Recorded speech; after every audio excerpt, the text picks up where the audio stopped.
Hello friends, चलिए शुरू करते हैं आज की अपनी ये वीडियो।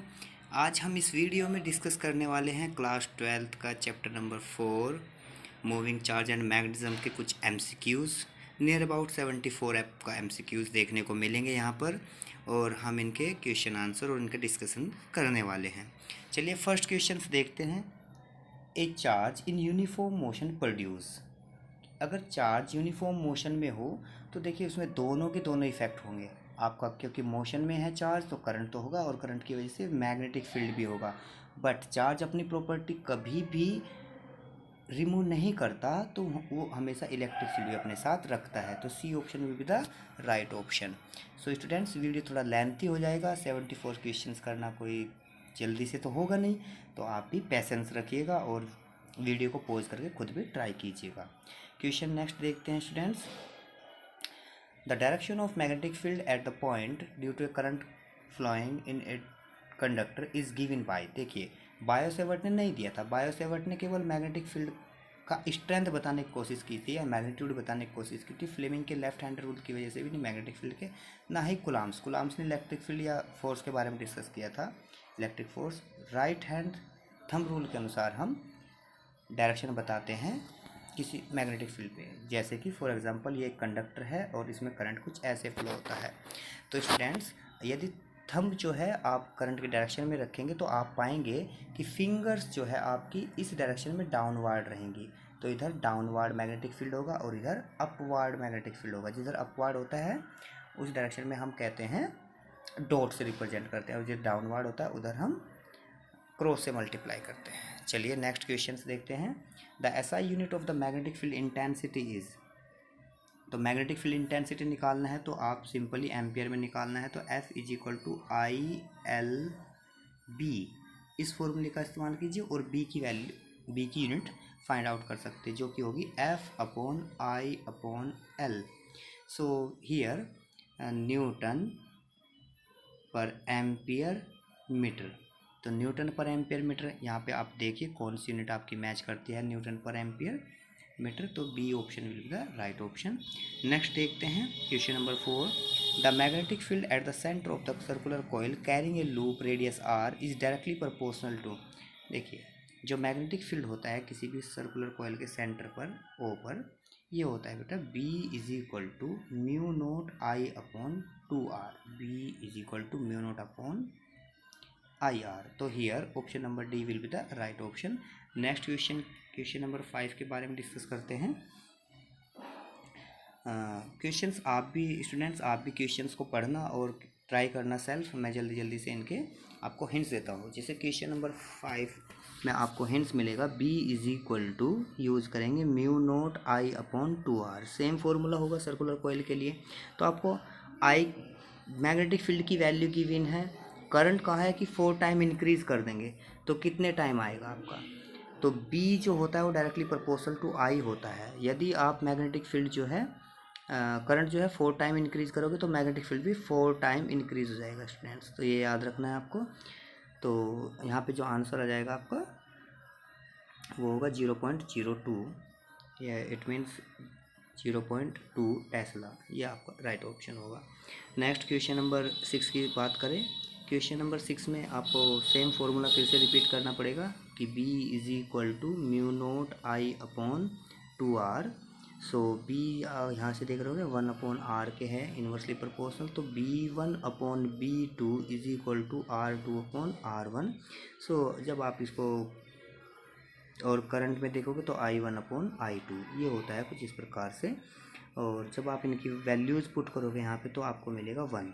तो here 1:1 will the right option. Question number 7। Two concentric and coplanar loop A and B have their ready in ratio of 2:3. The loop A carries the current 6 ampere in clockwise direction. For the magnetic field to be zero at the common center, the loop B must carry। देखिए students, जैसे ही मैं questions पढ़ता हूँ तो मुझे एक बात तो कंफर्म होती है, अगर ये एक लूप जो है, दो लूप हैं जिनका रेडियस जो है वो डिफरेंट है, 2 और 3 रेशियो का इनमें डिफरेंस है, तो मैं कह सकता हूँ कि अगर एक में करंट क्लॉकवाइज रहा होगा तो दूसरे में एंटी क्लॉकवाइज रहा होगा, तभी सेंटर पर मैग्नेटिक फील्ड जीरो हो सकता है। ये बात मुझे क्लियर हो जाती है। तो अगर फर्स्ट क्वेश्चन को मैं देखता हूँ तो फर्स्ट क्वेश्चन में इसमें कहा गया है कि क्लॉकवाइज है 6 एम्पियर, तो जो दूसरा करंट होगा वो एंटी क्लॉकवाइज होगा। तो मेरे दो ऑप्शन तो यहीं से ही कट हो जाते हैं, तो क्लॉकवाइज और क्लॉकवाइज के ऑप्शन कट हो जाते हैं। अब कहा गया है अगर रेडियस जो है, क्योंकि एज वी नो रेडियस जो होता है करंट के वो डायरेक्टली प्रोपोर्शनल होता है। जिसे देखेंगे कि B is equal to mu naught I upon 2R, ये होता है। आप R को इधर लेके जाएंगे तो आप देखेंगे कि करंट जो होता है रेडियस के डायरेक्टली प्रोपोर्शनल होता है। अगर आपने रेडियस बढ़ाया है तो ऑब्वियसली करंट भी बढ़ेगा। तो अगर 2 में जो है वो 6 एम्पियर है तो 3 में कितना हो जाएगा 9 एम्पियर। तो ऑब्वियसली आपको करंट की वैल्यू बढ़ानी पड़ेगी ताकि कोसेंट्रिक पर आपका मैग्नेटिक फील्ड जीरो हो जाए। तो स्टूडेंट्स इसमें आ जाएगा 9 ampere in anti clockwise direction. Next question देखते हैं, question number 8। The slope of magnetic field B at the centre of the coil having 100 turns volt per second, the current I graph is. देखिए इसमें number of turns भी आपको provide करा दिए, N की value 100 turns, और B upon I इसकी value provide करा दिया आपको 4 पाई इंटू 10 की पावर -4 टेस्ला पर एम्पियर। तो ये वैल्यू प्रोवाइड करा दी आपको और पूछ रहे हैं कि the radius of the coil, radius बताइए कितना होगा। तो student same formula we use here, तो आप यूज़ कीजिएगा B is equal to N mu naught I upon 2R। तो यहाँ से आपको B अपॉन आई की वैल्यू प्रोवाइड कराई है, तो B अपॉन आई की जो है वो आप अलग से लिखिएगा। B upon I is equal to हो जाएगा mu naught N upon 2R। बस R निकालना है, इसकी वैल्यू आपके पास है, यहाँ से भी है, और हमें पता है म्यू नोट की वैल्यू जो होती है वो 4 पाई इंटू 10 की पावर -7 होती है।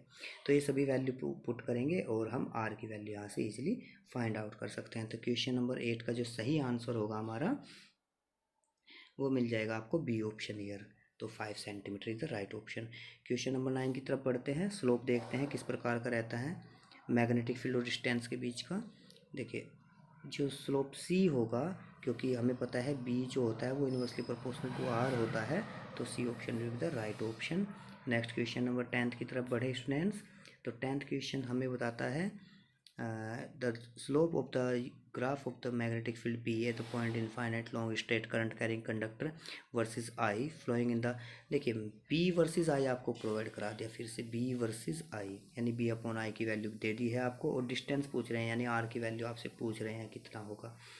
तो पर ये अब की बार एक इनफाइनाइट लॉन्ग स्ट्रेट वायर के लिए है, ठीक है, यहाँ पे पूछ रहे हैं ये आर की वैल्यू कितनी होगी। तो इसका जो फॉर्मूला होता है ये हो जाएगा स्टूडेंट्स आपका B is equal to mu naught I upon 2 pi R. तो R की वैल्यू निकालनी है, B अपॉन आई आपको गिवन है, तो आप कैलकुलेट करेंगे तो आप इजीली पाओगे कि इसका जो आंसर आएगा students 4 centimetre. Next question number 11। अब स्टूडेंट्स इसी प्रकार के जो सेम टाइप के क्वेश्चन है वो आप खुद ट्राई करना। जैसे क्वेश्चन नंबर 11 का जो ऑप्शन होगा वो भी आप वर्टिकली डाउनवर्ड देख सकते हो। नेक्स्ट क्वेश्चन नंबर 12 जो होगा, आप 12 का ऑप्शन नंबर जो आप पाएंगे यहाँ पे, इसके कारण पूछ रहे हैं क्योंकि इसमें अगर आप देखते हो कि एक में तो डायरेक्शन इस टाइप में हो गया और एक में डायरेक्शन कुछ सेम टाइप का नहीं है, दोनों सेम डायरेक्शन में है। तो सेम डायरेक्शन में अगर आपको मैग्नेट करंट देखने को मिलता है तो आप पाओगे कि सेंटर पर जो मैग्नेटिक फील्ड होता है वो जीरो हो जाता है। तो इसका जीरो ऑप्शन, 12 का zero option will the right option. Next में देखते हैं क्वेश्चन नंबर 13। क्वेश्चन नंबर 13 में जो आंसर आएगा, केवल आपसे पूछ रहे हैं कि ए एन बी की वजह से ओ पर मैग्नेटिक फील्ड कितना होगा। तो वो आ जाएगा, अगर करंट की डायरेक्शन कुछ ऐसी रहती है तो आप पाएंगे कि अब कौन सी डायरेक्शन होगी यहाँ पे, अपवर्ड या डाउनवर्ड, या आपको ये चेक करना पड़ेगा। तो 13 क्वेश्चन का आपका ऑप्शन बी हो जाएगा, अपवर्ड डायरेक्शन मिलेगी, क्योंकि आप thumb rule, right hand thumb rule का इस्तेमाल करेंगे तो आप देखेंगे कि ऊपर की तरफ आपकी फिंगर आएगी ओ डायरेक्शन में। तो आंसर आ जाएगा B option. Next question number 14 देखते हैं। 2 concentric coils of 10 turns each are situated at the same plane। ठीक है, आपको रेडियस डिफरेंट डिफरेंट दे दी है और उनमें करंट भी अलग अलग दे दिया है। और इस कंडीशन में पूछ रहे हैं मैग्नेटिक फील्ड बताइए वेबर पर मीटर स्क्वायर में एट द सेंटर इज कितना होगा। तो आप सेम फार्मूला यूज़ करेंगे डिफरेंट डिफरेंट के लिए। तो इसमें आप फार्मूला यूज़ करेंगे कि क्योंकि डायरेक्शन जो है करंट के अलग अलग है, तो नेट मैग्नेटिक फील्ड आएगा B1 माइनस B2 और ये हो जाएगा आपका mu naught I1N upon 2R1 minus के mu naught I2N upon 2R2। और जैसे ही आप इसको सॉल्यूशन करोगे वैल्यूज पुट करके, तो आपको जो आंसर है वो मिल जाएगा 5/4 mu naught year. Next question अगर हम देखते हैं, यह आ जाएगा हमारा 15 में ऑप्शन आप खुद ट्राई करना स्टूडेंट्स एक बार। ये कहा गया है कि द स्ट्रेट थिन कंडक्टर, देखिए कभी भी इस कंडक्टर के सामने आपको इस पॉइंट पर कोई मैग्नेटिक फील्ड नज़र नहीं आएगा, ना ही इस वायर के वायर, तो केवल इतने हाफ सेमी सर्कल के कारण आपको मैग्नेटिक फील्ड देखने को मिलता है। तो इसका आंसर आ जाएगा mu naught I upon 2R, या पाई से ऊपर मल्टीप्लाई पाई से नीचे करेंगे तो mu naught I pi upon 4πr, तो हाफ हो जाएगा। और फॉर्मूला यूज़ करते हैं स्टूडेंट्स इसके लिए mu naught I upon 2R theta upon 360, क्योंकि सेमी सर्कल है तो थीटा की वैल्यू 180 रखेंगे या पाई रख देंगे, और 360 के लिए हम यूज़ करेंगे 2 पाई। ठीक है, तो ऊपर पाई आ जाएगा और नीचे 2 पाई आ जाएगा इसकी जगह पर। तो ये हो जाएगा ऊपर mu naught I pi upon 4πr। चलिए नेक्स्ट क्वेश्चन ट्राई करते हैं, क्वेश्चन नंबर 16। तो क्वेश्चन नंबर 16 में स्टूडेंट्स ये इम्पोर्टेंट क्वेश्चन है, आप अगर इसे ध्यान से देखेंगे एग्ज़ाम के पॉइंट ऑफ व्यू से। कहा इन infinite long straight conducting wire को इस प्रकार से बेंड कर दिया गया है जैसे आप इस डायग्राम में देख रहे होंगे। सो स्टूडेंट्स कहा है ओ सेंटर पर मैग्नेटिक फील्ड बताइए। तो ओ पर मैग्नेटिक फील्ड बेटा अगर ये वायर कंप्लीट होता तो यहाँ पर जो मैग्नेटिक फील्ड होता वही डिस्टेंस पर भी होता यहाँ पर इस पर पॉइंट पर। तो ये वायर की वजह से आ जाएगा बी, इसे मान लेंगे इसकी वजह से B1 आएगा, और जो सेमी सर्कल है इसकी वजह से B2 आएगा, ये जो सर्कल है इसकी वजह से B2 आएगा। तो B1 इज इक्वल टू आ जाएगा म्यू नोट I अपॉन 2 पाई, और रेडियस तो R ही रहेगी, यानी लेंथ तो इससे डिस्टेंस R ही रहेगी। B2 जो होगा वो आएगा mu naught I upon 2R। ठीक है, दोनों की वजह से अब देखना ये करंट की जो डायरेक्शन है दोनों में अगर देखते तो अपोजिट डायरेक्शन में हमें, यानी सेम डायरेक्शन में आपको करंट देखने को मिल रहा है कुछ ऐसे। अगर सेम डायरेक्शन में करंट देखने को मिलता है तो हम कहेंगे एक में अपवर्ड डायरेक्शन में और दूसरे की वजह से डाउनवर्ड डायरेक्शन में। तो net B is equal to B1 minus B2 आ जाएगा। जब आप इसका सोल्यूशन करोगे तो बी ऑप्शन आपका सही आएगा, यहाँ से आप बी ऑप्शन टिक कर सकते हो। नेक्स्ट क्वेश्चन नंबर 17 की बात करते हैं। अब मैं थोड़ा फास्ट करता हूँ स्टूडेंट्स, आप खुद ट्राई कीजिए। क्वेश्चन नंबर 17 का जो ऑप्शन आएगा वो भी बी होगा। क्वेश्चन नंबर 18 की तरफ बढ़ते हैं। क्वेश्चन नंबर 18 में स्टूडेंट्स जो आप देखोगे वो भी इसमें सेम बी ही ऑप्शन होगा। क्वेश्चन नंबर 19 की तरफ चलते हैं। 19 में आपको जो ऑप्शन मिलेगा the square of the loop of the rectangular I current the magnetic field the centre. देखिए आपको एक स्क्वायर बना लेना है और उसमें आपको डायगोनल चेक करने हैं, क्योंकि डिस्टेंस भी आपको चेक करनी है। एल लेंथ का है, आई करंट फ्लो हो रहा है कंप्लीट में कुछ इस प्रकार से सेम डायरेक्शन में। तो यहाँ पे मिल जाएगा आपको 8√2 I अपॉन एल इंटू 10⁻⁻7। ये option number A will be the right option. तो 20 क्वेश्चंस की तरफ बढ़ते हैं स्टूडेंट्स। 20 क्वेश्चंस भी ट्राई करना स्टूडेंट्स, बाकी जो इसकी सॉल्यूशंस वीडियो होगी हम जल्दी आपको अपलोड कर देंगे। तो 20 का ऑप्शन नंबर आपका आंसर आ जाएगा हमारा 18I upon L into 10⁻⁻C Tesla. 21 की बात करते हैं। 21 में भी आप B इज इक्वल टू यही फॉर्मूला यूज़ करेंगे। B is equal to mu naught I upon 2πA into sine, और एंगल भी आपको दिया होगा इसमें 30 डिग्री का आप इस्तेमाल करेंगे। ठीक है, तो आंसर आ जाएगा आपका यहाँ पे, अगर मैं कैलकुलेट करूँ इसे, सॉरी स्टूडेंट्स, कैलकुलेट करूँ तो यहाँ पे 21 में भी आंसर आपका ए होता है। और नेक्स्ट आगे बढ़ते हैं 22 में अगर आप इसको पढ़े और खुद सोल्व करेंगे तो आप यहाँ पे भी ए ऑप्शन सही पाएंगे। नेक्स्ट करते हैं 23 में भी ऑप्शन नंबर जो है आपका वो सी देखने को मिलेगा स्टूडेंट्स। और 24 the infinite of the wire becomes I1/I2 का रेशो आपको निकालना है। तो यहाँ पे आपको आधा कर दिया है मैग्नेटिक फील्ड, तो करंट का जो है रेशो आपको 3:2 देखने को मिलेगा। नेक्स्ट बात करते हैं 25, तो 25 में ऑप्शन नंबर ए आपका सही होगा। 26 the force of the charge particle moving through the magnetic field is maximum when it move at a right angle, यानी बी जो है 90 डिग्री पे हो, क्योंकि हमें पता है F = होता है IL×B, ठीक है, ये फॉर्मूला होता है। और इससे वैल्यू यदि 90 पे हो तभी फोर्स मैक्सिमम देखने को मिलता है। LB sin थीटा होता है तो sin 90 की वैल्यू मैक्सिमम होती है। नेक्स्ट 27 की बात करते हैं स्टूडेंट्स। तो 27 में भी आपका ऑप्शन नंबर बी ही राइट ऑप्शन होगा, या तो 0 पे या 180 पे जो है आपका कोई फोर्स एक्सपीरियंस नहीं करेगा चार्ज पार्टिकल। 28 की बात कर लेते हैं। ए proton move through the uniform magnetic field, the force acting on it. तो देखिए ये इस पर कितना फोर्स लगेगा, तो देखिए प्रोटोन एक पॉजिटिव चार्ज पार्टिकल है, ऑब्वियस है। Change kinetic energy and momentum नहीं, काइनेटिक एनर्जी और मोमेंटम दोनों चेंज नहीं होते हैं।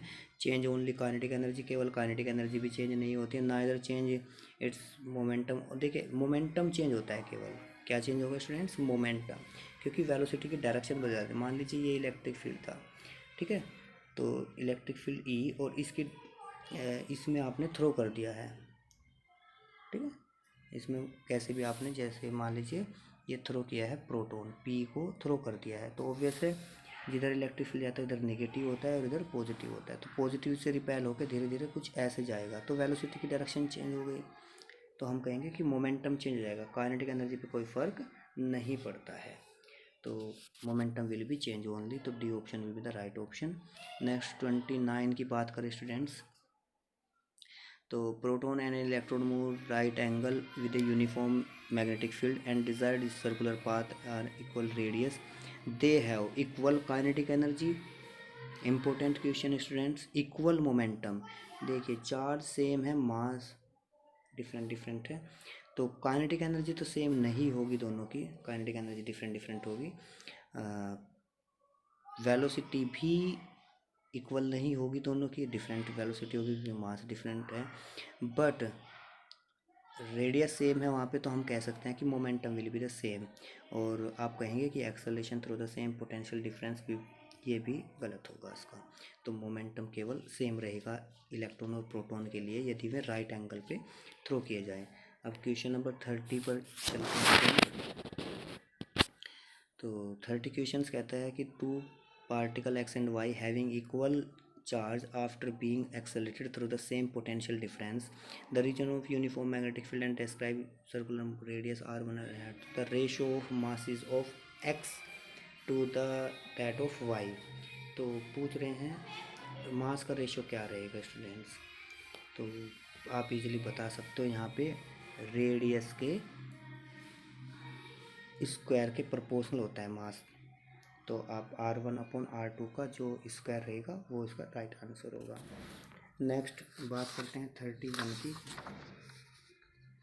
अगर मैं 30 का फॉर्मूला भी आपको डिस्क्राइब करके बताऊं स्टूडेंट्स, तो ये होता है R = mv/QB, ये फॉर्मूला होता है।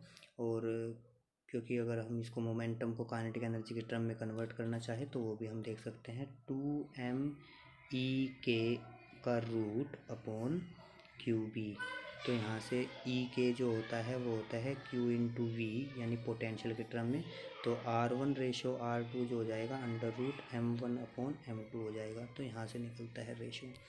नेक्स्ट 31 की बात करते हैं स्टूडेंट, तो आप पाएंगे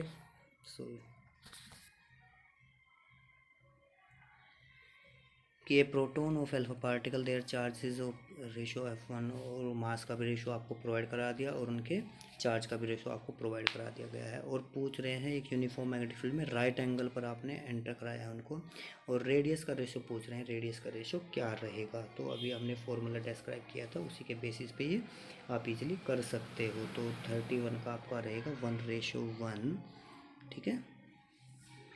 नेक्स्ट 32 का भी अगर आप आंसर चेक करेंगे तो अनलाइक इसमें रहेगा दो particle is equal masses unequal masses move in the right angle of the uniform magnetic field and describe the circular path of equal radius so in figure, ठीक है। और दे है क्या रहेंगे, equal but unequal charge but equal velocity नहीं।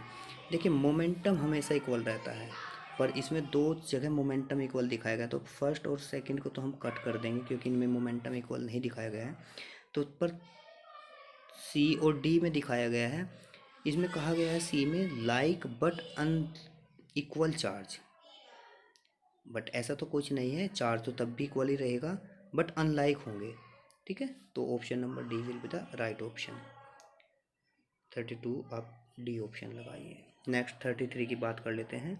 The radius of the curvature of the path of a charge particle in a uniform magnetic field is directly proportional to, आप इसे देखें तो इसमें the momentum of the particle directly proportional होता है momentum of the particle. तो 33 का यही ऑप्शन सही हो जाता है। बाकी ये और ये एनर्जी भी मोमेंटम या इंटेंसिटी ऑफ इलेक्ट्रिक फील्ड ये नहीं होता है प्रोपोर्शनल मैग्नेटिक फील्ड के।